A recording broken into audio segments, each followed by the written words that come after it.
Isang magandang araw po muli sa inyo mga ka-farm boy.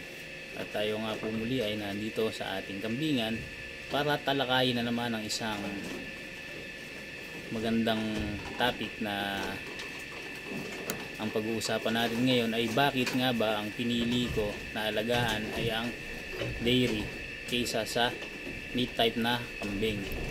Unang-una, ang dahilan kung bakit ang napili natin ay sa pagdi-dairy dahil yung pong mga alaga nating kambing ay mga imported na kambing, medyo may presyo po siya, hindi po ganoon kabilis o kadali magbenta ng mga mamahaling kambing.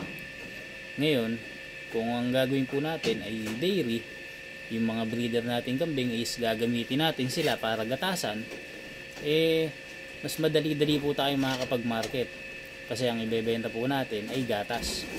Yun po ang ibig kong sabihin. Ang pagka sinabing dairy is gatas yung mga produkto. Gatas nga po ng kambing yung ating mga ibebenta sa merkado. At ang isa pa nga rin sa dahilan kung bakit ang napili natin ay dairy ng mga kambing dahil sa dairy po araw-araw ay meron tayong income kasi araw-araw po natin gagatasan ang ating mga kambing para ibenta at yun na nga po. Kaya ang magiging source of income natin is araw-araw din. So, para sa meat na pag nagpalaki tayo ng isang kambing para makuha niya yung kanyang saktong timbang para pwede na siyang makatayin is medyo maghihintay pa nga po tayo ng ilang buwan.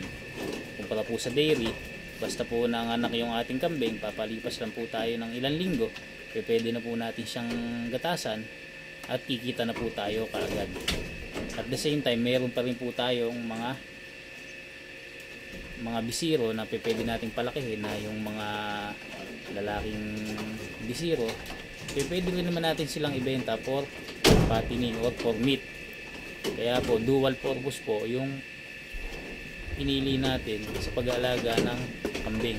Ang pinili nga na po natin breed is yung Anglo-Nubian kasi dual purpose po yan na lahi ng kambing. Ito nga po at dito tayo sa ating goat house. Ayan, minomonitor po natin yung ating mga alagang kambing na mga na-stud na mga buntis na po. Ayan, nagpakain po tayo sa kanila ng feeds.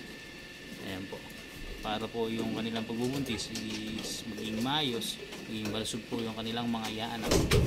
So supplement po tayo ng feeds, ganun din po ng mga vitamins sa kanila para po makasigurado tayo na healthy ang ating mga alagang kambing. Ganyan po muli at nagbigay lang po tayo ng konting impormasyon kung bakit dairy ang napili nating alagaan kumpara sa meat type na kambing. Maraming salamat po.